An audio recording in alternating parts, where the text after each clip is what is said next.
kind of wading into this baseball conversation. LSU had their first pitch banquet to kind of get things rolling over the course of the weekend. This has got to be as excited as LSU baseball fans have been in a really long time, and we know how passionate that bunch is. Yeah, I mean, the hype is real. There were over 1,000 people at the LSU first pitch banquet last night. I think it was a record. They sold out. They didn't have any tables for media to eat, but that's fine. Not bitter. It was it was cool. Alex Bregman was there. He introduced Jay Johnson. Everybody's really excited about this season. They know it's going to be something special. So let's start with Jay Johnson. I saw on your Twitter timeline his quote about wouldn't leave this to manage the New York Yankees. This is the best job in baseball. Does he really believe that? Honestly, yeah. Jay has this very special love for college baseball, and that goes back to the profile I wrote on him last year. He just really loves developing players at this level and seeing them succeed. And then also, the SEC it's a special niche audience, as we all know, and they're dedicated. I mean, yes, of course the Yankees have an amazing fan base that spreads, all over the entire world, right? But I think here it's kind of closer to you, right? The fans are a little bit more involved. You actually get to meet them out on the streets every day. They're donating money and resources to really develop the youngest talent to move on to the next level. And also, the College World Series is a very special experience, too. I mean, again, it's just different. It's kind of so I don't know. I mean, he's always dreamt of being a college baseball coach specifically. So I believe it when it comes out of his mouth. He's not doing this for the money. For other guys, I don't know. Maybe it's different. What do we know about how LSU is going to use Paul Skeens, the transfer from Air Force, who I think first and foremost is a pitcher, but he's been a catcher and he's been a DH and he's played some positions along the way. Is he just going to be a pitcher for LSU when it's all said and done, or are they going to try and take advantage of his skill set in a bunch of different ways? They're going to use both sides. Paul expressed in the fall that he does not want to pitch and hit in the same game. Okay. I think that's what he did at Air Force. And so whatever days he's not pitching, he'll probably be a DH. They're working out specifically what that looks like. So is he going to start on a Friday night and then hit the next two nights, or is he going to start on a Sunday and start the weekend off hitting? But my personal prediction is he's your Friday night starter. That has not been made official at all, but he is the strongest, the most experienced.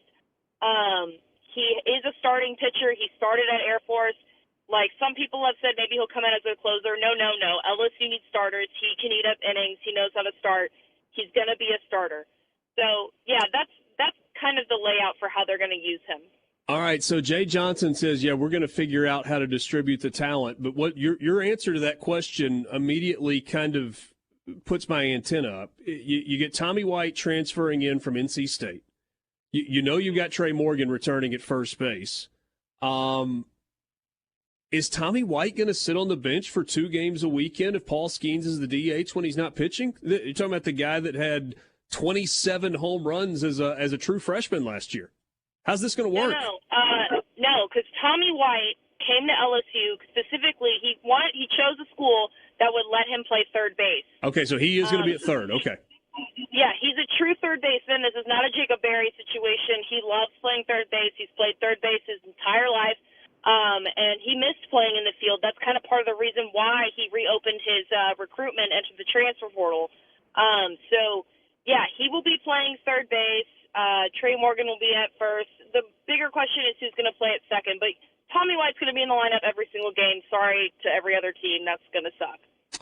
Yeah, but it's going to be fun to watch. And, when I am curious, are we going to see Skeens at all catching, or is that now in the rearview mirror?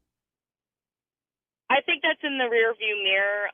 LSU is loaded at the catching position now. Alex Milazzo will return this year. They got Brady Neal, who was drafted by I think it was the Milwaukee Brewers in the 15th round this summer and ended up coming to college. You've got Jared Jones, who I think can catch and also play first. get Hayden Travinsky coming back, who's, a veteran on the team, played a little bit in Cape Cod this summer, so he can catch, and he's fully healthy. There's plenty of catchers that LSU can use to not have to put Paul Skeens in that position. It's going to be a really fascinating thing. And then the outfield is going to look like what? I mean, we know the guy that's going to be in center field. What about the rest of that outfield group for LSU?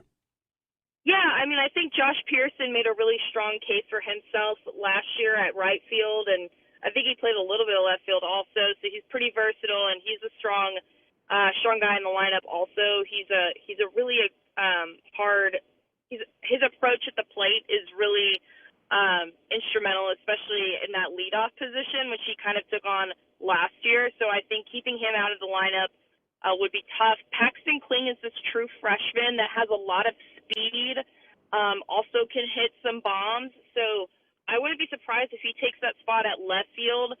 Josh Stevenson kind of saw some time over there last year. Of course, we all know that his brother played for the Nationals, Andrew Stevenson. Yep. So, there's some talent at the left field position. They might be one of those things where it kind of depends on its matchups. Jay Johnson is really keen on that with the lineup matching up, the left-handed batters with the right-handed pitchers and, the right-handed batters with the left-handed pitchers. So I think that will also kind of weigh into the decision as to who plays in the outfield. You've got Gavin Dugas returning. He's a senior. He's played in the outfield. He also could play in the infield at second base and rotate out with Ben Napole, which is that new transfer from Virginia Commonwealth. So there's a lot of different ways that this lineup can go. Leah, last thing for you. Only got about 30 seconds left. How does Christian Little fit into this? The transfer for Vanderbilt, who looked so promising as a freshman, maybe kind of took a step back a little bit a year ago. Is he part of the weekend rotation? I think he could make a case. I think he's competitive. Though I don't know about the week. I don't know about the weekend. He would have to beat out Ty Floyd, Grant Taylor, and Thatcher Hurd. I'm fairly sure will probably be starting one of the days too. I see him more like he is a guy who can eat up a lot of innings, and he does want to get into that starting position.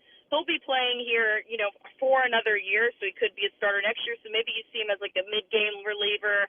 Maybe you see him more in like playing in later innings. I know that he tried to start at Vanderbilt and was kind of shaky, but he's definitely capable of starting. So maybe he's starting on a Tuesday night until he gets comfortable and acquainted. So it'll be interesting to see how the rotation shakes out.